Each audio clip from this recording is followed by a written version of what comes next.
الحمد لله رب العالمين والصلاة والسلام على أشرف الأنبياء والمرسلين نبينا محمد وعلى آله وصحبه أجمعين أما بعد أعوذ بالله السميع العليم من الشيطان الرجيم من همزه ونفخه ونفثه وما من دابة في الأرض إلا على الله رزقها وَيَعْلَمُ مُسْتَقَرَّهَا وَمُسْتَوْدَعَهَا كُلٌّ فِي كِتَابٍ مُبِينٍ رَبِّ اشْرَحْ لِي صَدْرِي وَيَسِّرْ لِي أَمْرِي وَاحْلُلْ عُقْدَةً مِّن لِّسَانِي يَفْقَهُوا قَوْلِي۔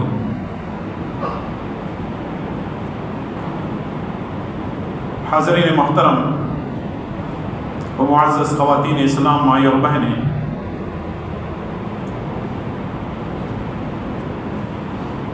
اللہ کی توفیق، اس کے فضل و کرم سے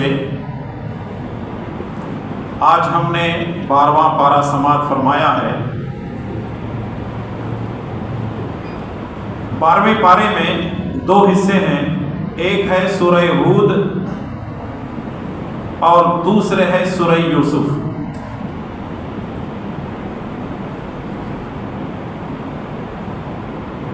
آج انہی 2 سورتوں میں سے کچھ اہم باتیں آپ کی خدمت میں پیش کی جائیں گی۔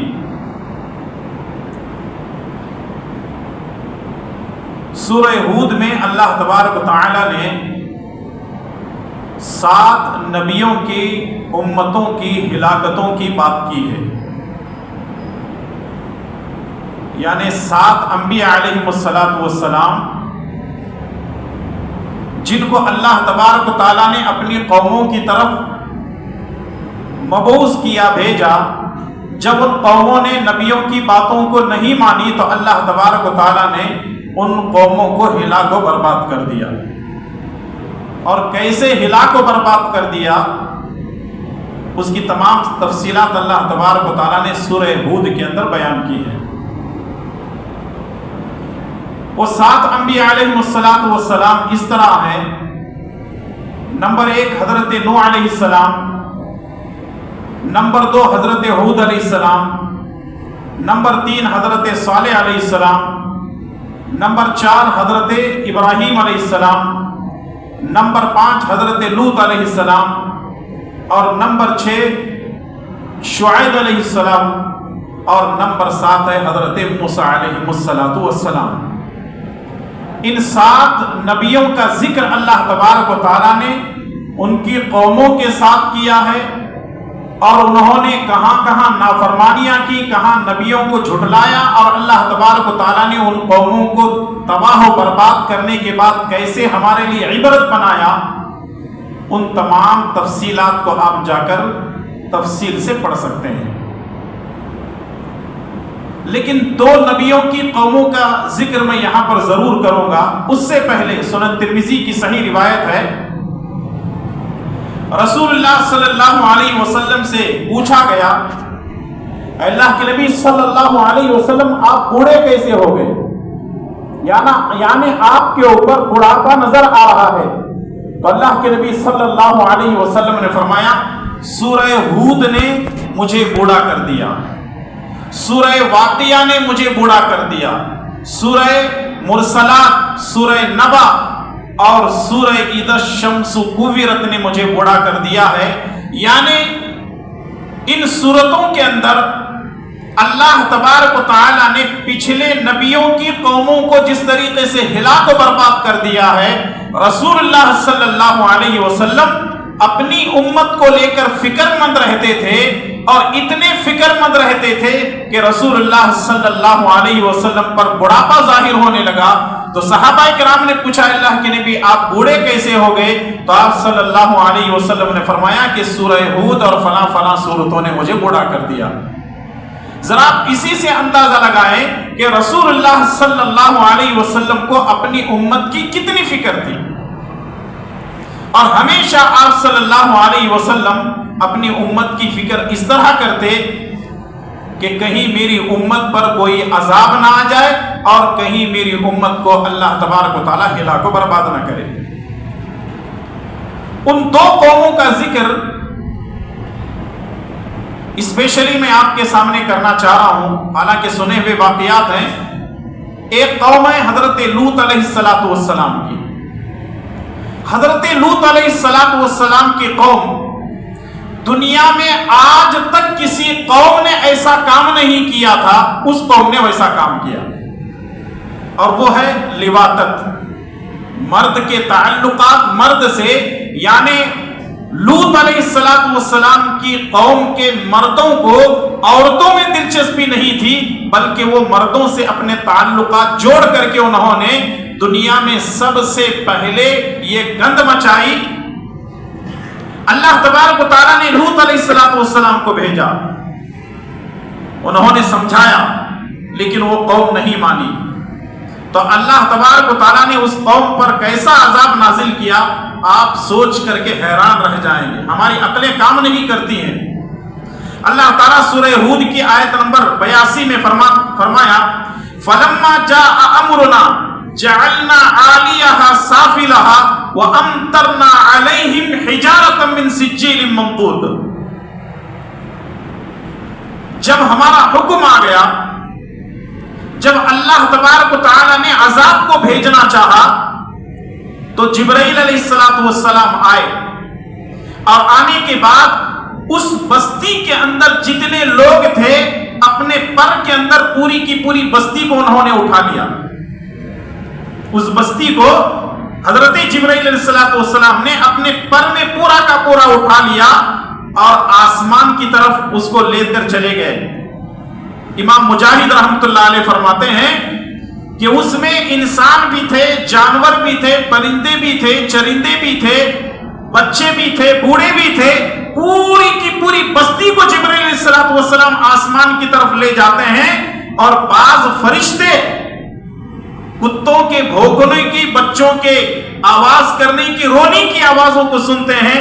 اب اللہ تبارک و تعالی حضرت جبرائیل علیہ السلام کو حکم دیتا ہے، وہ آسمان میں اونچائی پر لے جاتے ہیں، اور جبرائیل علیہ السلام کے ہاتھ میں جتنی طاقت تھی پوری طاقت کے ساتھ اس بستی کو اوندا کر کے زمین پر مار دیتے ہیں۔ فَجَعَلْنَا عَالِيَهَا سَافِلَهَا، جو اوپر تھی وہ نیچے کی طرف ہو گئی، یعنی اس بستی کو جبرائیل علیہ السلام نے پوری طاقت کے ساتھ زمین پر دے مارا، اور پھر اس کے اوپر اس کے بعد اللہ تبارک و تعالیٰ نے پتھروں کی بارش نازل کی۔ ذرا سوچیں اور غور کریں، ایک تو اوپر لے جا کر کے پلٹ دیا گیا اور پتھروں کی بارش ان کے اوپر نازل کی گئی، اس کا مطلب یہ ہے کہ ایسے وہ صفحہ ہستی سے مٹ گئے کہ آج ان کے کھنڈرات بھی نظر نہیں آتے۔ بعض اہل علم نے لکھا ہے کہ ایک تو بستی کا پلٹنا اور دوسرا پتھروں کا ان کے اوپر گرنا، وہ آج کے ایٹم بم کے برابر تھے وہ پتھر۔ ایک تو بستی کو پلٹ دیا گیا، پتھروں کی بارش ہوئی، آج کے ایٹم بم بھی وہ کام نہیں کرتے جتنے پتھروں نے اس وقت اس قوم کو ہلا کو برباد کرنے کے اندر وہ رول ادا کیا ہے۔ تاریخ لکھنے والوں نے لکھا ہے کہ ان بستیوں کی جگہ اب کھارے پانی کا سمندر پایا جاتا ہے۔ وہ جو بستیاں تھیں وہ کھارے پانی کا سمندر آج موجود ہے، جس کو بحر میت کہتے ہیں، بحر المیت، جس کو انگریزی میں کہتے ہیں ڈیڈ سی۔ پورا کا پورا پانی جو ہے کھارا ہے، اتنا کھارا ہے کہ اگر آدمی ڈوبنا بھی چاہے تو اس پانی کے اندر نہیں ڈوبتا۔ ڈیڈ سی جو اردن کے علاقے میں ہے، اس علاقے میں سمندر کا پانی اتنا کھارا ہے کہ آدمی اگر ڈوبنا بھی چاہے تو نہیں ڈوبتا۔ اور اس طریقے سے اللہ تبارک و تعالیٰ نے ان قوموں کی پوری ہلاکت و بربادی کو قرآن کریم کے ذریعے سے پیش کیا ہے۔ دعا کریں کہ اللہ تبارک و تعالیٰ ہم تمام کی حفاظت فرمائے، اور اللہ تعالیٰ ہر قسم کے عذاب سے ہم کو محفوظ فرمائے، آمین۔ دوسرا واقعہ حضرت نوح علیہ السلام کے بیٹے کا ہے۔ حضرت نوح علیہ السلام کی بیوی اور بیٹے نے اسلام قبول نہیں کیا۔ حضرت نوح علیہ السلام نے دعا کی، 950 سال تک تبلیغ کی، جب لوگوں نے نہیں مانا تو آپ نے کہا ربی لا تذر علی الارض من الکافرین دیارا، اے اللہ روئے زمین پر کسی کافر کو زندہ نہ چھوڑ۔ اللہ تعالیٰ نے نوح علیہ السلام سے کہا کہ کشتی بناؤ، کشتی تیار کر دی گئی، جو اسلام قبول کر چکے ہیں ان کو اس میں لے لو، اور دنیا میں جتنے سارے جوڑے ہیں چرند پرند جانوروں کے سارے اس کے اوپر سوار کر لو۔ سوار کر لیے، آسمان سے پانی برسنے لگا، زمین سے پانی ابلنے لگا۔ وہی لوگ محفوظ تھے جو کشتی میں سوار تھے۔ حضرت نوح علیہ السلام کی کشتی ہچکولے کھاتے ہوئے جا رہی تھی، اپنے بیٹے کو دیکھتے ہیں کہ وہ پہاڑ کی بلندیوں پر چڑھ رہا ہے۔ باپ اور بیٹے کی بات چیت ہوتی ہے۔ نوح علیہ السلام بیٹے سے کہتے ہیں بیٹا آ جا کشتی میں سوار ہو جا، تو بیٹا کہنے لگتا ہے کہ ابا جان یہ پہاڑ کب کام آئے گا، اس کی چوٹی پہ میں کھڑا ہو جاؤں گا اور وہاں تک پانی نہیں آئے گا۔ باپ اور بیٹے میں بات چیت ہو ہی رہی ہے، زور سے ایک لہر آتی ہے، حضرت نوح علیہ السلام کی آنکھوں کے سامنے وہ لہر بیٹے کو ڈبا دیتی ہے اور بیٹا پانی میں ڈوب جاتا ہے۔ اب بیٹا تو بیٹا ہی تھا، یہ اور بات ہے کہ وہ کافر ہے، اس نے اسلام قبول نہیں کیا۔ بیٹا تو بیٹا ہوتا ہے، لخت جگر ہوتا ہے۔ حضرت نوح علیہ السلام اللہ تبارک و تعالیٰ سے دعا کرتے ہیں۔ کیا دعا کرتے ہیں؟ وَنَادَى نُوحٌ رَبَّهُ فَقَالَ رَبِّ إِنَّ ابْنِي مِنْ أَهْلِي۔ نوح علیہ السلام پکارتے ہیں اور کہتے ہیں کہ اللہ تعالیٰ یہ میرا بیٹا ہے جو پانی میں ابھی میری آنکھوں کے سامنے غرق ہوا ہے۔ وَإِنَّ وَعْدَكَ الْحَقُّ، تیرا تو وعدہ سچا ہے۔ وَأَنْتَ أَحْكَمُ الْحَاكِمِينَ، تو تو حاکموں کا حاکم ہے۔ قَالَ يَا نُوحُ إِنَّهُ لَيْسَ مِنْ أَهْلِكَ، اللہ تبارک و تعالیٰ نے نوح علیہ السلام سے کہا اے نوح وہ تمہارا بیٹا نہیں ہے، وہ تمہارے اہل میں سے نہیں ہے۔ انہ عمل غیر صالح، کیونکہ اس کا عمل صالح نہیں ہے، اس کا عمل ٹھیک نہیں ہے، وہ مشرک ہے، کافر ہے، وہ موحد مومن نہیں ہے۔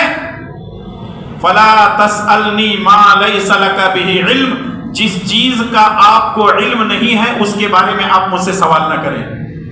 اللہ تعالیٰ کس سے کہہ رہا ہے؟ نوح علیہ السلام سے کہہ رہا ہے انی اعظک ان تکون من الجاہلین۔ اللہ تبارک و تعالیٰ نے فرمایا اے نوح اگر آپ نے ایسا سوال آئندہ کیا تو ہم آپ کے سر کے اوپر سے تاج نبوت کو ہٹا کر کے آپ کو جاہل بنا دیں۔ ذرا دیکھیں کتنی سختی ہے الفاظ میں۔ اللہ تعالیٰ کہہ رہا ہے کہ آئندہ آپ اے نوح سوال نہیں کریں گے، اگر آپ نے سوال کیا آپ کے سر پہ تو تاج نبوت ہے، ہم اس کو ہٹا کر کے آپ کو جاہل بنا دیں گے۔ قال ربی انی اعوذ بک ان اسألک ما لیس لی بہ علم، اے اللہ تبارک و تعالیٰ میں پناہ چاہتا ہوں جو چیز مجھے معلوم نہیں ہے میں آئندہ تجھ سے سوال نہیں کروں گا۔ وَإِلَّا تَغْفِرْ لِي، اگر تجھ مجھے معاف نہیں کیا، وَتَرْحَمْنِي، اور مجھ پر رحم نہ کیا، اکم من الخاسرین، تو میں خسارہ اٹھانے والوں میں سے ہو جاؤں گا۔ حضرت نوح علیہ السلام فوراً جو ہے توبہ اور استغفار کرنے لگتے ہیں۔ اس واقعے میں یہ بات معلوم ہوتی ہے، کئی ایک باتیں معلوم ہوتی ہیں، 4 یا 5 باتیں میں آپ کی خدمت میں پیش کر رہا ہوں۔ پہلی بات یہ ہے کہ حضرت نوح علیہ السلام کو غیب کا علم نہیں تھا، اور اس سے یہ بات بھی معلوم ہوتی ہے کہ انبیاء علیہ السلام کو غیب کا علم نہیں ہوتا، اور نہ خود پیارے نبی صلی اللہ علیہ وسلم کو غیب کا علم تھا۔ کسی کو بھی نبیوں کو غیب کا علم نہیں ہوتا تھا، ہاں اتنا جتنا اللہ تبارک و تعالیٰ نے آپ کو دیا تھا۔ ہم مانتے ہیں کہ اللہ تبارک و تعالیٰ نے انبیاء علیہ السلام کو اتنا غیب کا علم دیا تھا جتنا ان کو ضرورت تھی، لیکن لوگ یہ کہتے ہیں کہ نبیوں کو ہر چیز کا علم تھا، غیب کا بھی علم تھا، جبکہ اللہ تعالیٰ فرماتا ہے وَإِنَّهُ مَفَاتِحُ الْغَيْبِ لَا يَعْلَمُهَا إِلَّا هُوَ، غیب کی چابیاں اللہ کے پاس ہیں، اس کے سوا غیب کوئی نہیں جانتا۔ اگر نوح علیہ السلام کو یہ معلوم ہوتا کہ اتنے جو ہے چیزیں اللہ تعالیٰ کی طرف سے مجھے آنے والی ہیں، تو حضرت نوح علیہ السلام اللہ تبارک و تعالیٰ سے یہ سوال کیوں کرتے؟ تو غیب کا علم حضرت نوح علیہ السلام کو نہیں تھا۔ دوسری چیز یہ ہے جس کا عمل درست نہ ہو وہ نبی کے خاندان والا بھی کیوں نہ ہو، وہ ہمیشہ ہر جگہ ناکام ہی رہے گا۔ نبی کے خاندان والا ہی کیوں نہ ہو، اگر اس کا عمل درست نہیں ہے، اس کا عمل غیر صالح ہے، تو اس کا کوئی فائدہ نہیں ہے۔ اسی لیے نبی صلی اللہ علیہ وسلم اپنی بیٹی فاطمہ رضی اللہ تعالیٰ عنہ سے فرماتے ہیں کہ میری بیٹی فاطمہ، جو کچھ مانگنا ہے تو مجھ سے دنیا میں ہی مانگ لے، آخرت میں تیرے کام نہیں آؤں گا، میں تیرے کچھ کام نہیں آؤں گا۔ تو آپ بتائیں، یہاں لوگ دامن پکڑنے کی بات کرتے ہیں۔ اور تیسری چیز یہ ہے کہ نوح علیہ السلام کی دعا قبول نہیں ہوئی۔ اس کا مطلب یہ ہے کہ دعا کو قبول کرنا یا نہ کرنا کس کا کام ہے؟ اللہ تبارک و تعالیٰ کا کام ہے۔ دعا کر کے چھوڑ دینا ہے زبردستی، اللہ دیکھ دعا قبول کر، ایسا نہیں بول سکتے اللہ تعالیٰ سے، اے اللہ میری دعا قبول کر، میں تجھ سے مانگتا ہوں، تیرے سامنے جھولیوں کو پھیلاتا ہوں۔ آپ گڑ گڑا کر کے رو رو کر کے دعا کر سکتے ہیں، لیکن یہ کہنا کہ اللہ میری دعا قبول کر، پھر یہ اللہ تبارک و تعالیٰ کے ساتھ یہ زیادتی ہوگی۔ ہاں اتنا ضرور ہے، وہ بندے کے ہر معاملات کو جانتا ہے، قبول کب کرنا ہے کب نہیں کرنا ہے وہ اچھی طرح جان کر کے بندوں کے مسائل کو حل کرتا ہے۔ چوتھی چیز یہ ہے کہ جب اللہ تبارک و تعالیٰ نے فرمایا کہ اے نوح ہم آپ کو جاہل بنا دیں گے، تو حضرت نوح علیہ السلام کو احساس ہوا کہ میں نے غلطی کی ہے، مجھے یہ بات نہیں کہنا چاہیے، فوراً استغفار کرنے لگتے ہیں۔ اور سب سے اہم چیز یہ ہے، پانچویں بات یہ ہے، اللہ تبارک و تعالیٰ کے پاس کسی کی نہیں چلتی، اللہ تعالیٰ کے پاس کسی کی نہیں چلتی۔ رسول اللہ صلی اللہ علیہ وسلم نے بھی 3 دعائیں کی تھی۔ اے اللہ میری امت کو طوفان کے ذریعے سے ہلاک مت کر، اے اللہ میری امت کو قحط سالی کے ذریعے سے ہلاک مت کر، اے اللہ میری امت کو خانہ کے جنگی کے ذریعے سے ہلاک مت کر۔ اللہ تعالیٰ کی طرف سے حکم ہوا کہ پہلی 2 دعائیں قبول ہو گئی، تیسری دعا آپ کی قبول نہیں ہوئی۔ صحیح مسلم کی روایت، اس سے معلوم ہوتا ہے کہ اللہ جس کی چاہتا ہے دعا کو قبول کر سکتا ہے، جس کی چاہے دعا کو رد کر سکتا ہے، واپس کر سکتا ہے۔ ان اللہ علی کل شیء قدیر، اللہ تبارک و تعالیٰ ہر چیز پہ قدرت رکھتا ہے۔ اب یہاں سے سورہ یوسف شروع ہو رہا ہے۔ سورہ یوسف جہاں 12ویں پارے میں ہے، وہیں اس کے کچھ رکوع 13ویں پارے میں بھی ہیں، لیکن میں کوشش کروں گا کہ مختصر واقعہ پیش کر کے ایک 10 پوائنٹ اس واقعے سے آپ کی خدمت میں پیش کروں۔ سب سے پہلی بات تو یہ ہے، اللہ تبارک و تعالیٰ نے یوسف علیہ السلام کے واقعے کو احسن القصص کہا ہے، جیسا کہ اللہ تبارک و تعالیٰ نے فرمایا الف لام را تلک آیات الکتاب المبین انا انزلناہ قرآنا عربیا لعلکم تعقلون نحن نقص علیک احسن القصص بما اوحینا الیک هذا القرآن وان کنت من قبلہ لمن الغافلین۔ اللہ تبارک و تعالیٰ نے فرمایا کہ یہ احسن القصص ہے، یعنی قرآن میں جتنے نبیوں کے قصے ہیں سب سے اچھا اور سب سے بہترین اگر کوئی قصہ ہے تو کس کا ہے؟ یوسف علیہ السلام کا ہے۔ اور یہ ایسے نبی ہیں، صرف ایک ہی صورت میں اللہ تبارک و تعالیٰ نے پورے کے پورے واقعے کو بیان کر دیا ہے، دوسرا کہیں بھی ان کا واقعہ موجود نہیں ہے قرآن میں سوائے سورہ یوسف کے، اور انہی کے نام سے یہ سورت سورہ یوسف سے موسوم ہے۔ حضرت یوسف علیہ السلام جن کے بارے میں رسول اللہ صلی اللہ علیہ وسلم نے فرمایا یہ کریم ابن الکریم ہے۔ یہ بات نبی صلی اللہ علیہ وسلم نے کیوں کہی؟ کیونکہ یوسف علیہ السلام کے باپ حضرت یعقوب علیہ السلام اللہ کے نبی ہیں۔ حضرت یعقوب علیہ السلام کے باپ حضرت، ارے بولو جی، ہاں زور سے بولو ذرا، نہیں بول رہے جی، اسحاق علیہ السلام۔ کہیں سے آواز آئی، کون بولے ہو؟ ہاتھ اٹھاؤ ذرا، کون بولے ہوئے؟ جزاک اللہ خیر۔ حضرت یوسف علیہ السلام کے باپ یعقوب علیہ السلام نبی ہیں، یعقوب علیہ السلام کے باپ اسحاق علیہ السلام نبی ہیں، اسحاق علیہ السلام کے باپ ابراہیم علیہ السلام نبی ہیں۔ کریم ابن الکریم، اللہ اکبر، کیا خوش نصیبی ہے۔ یوسف علیہ السلام کے باپ بھی نبی، دادا بھی نبی،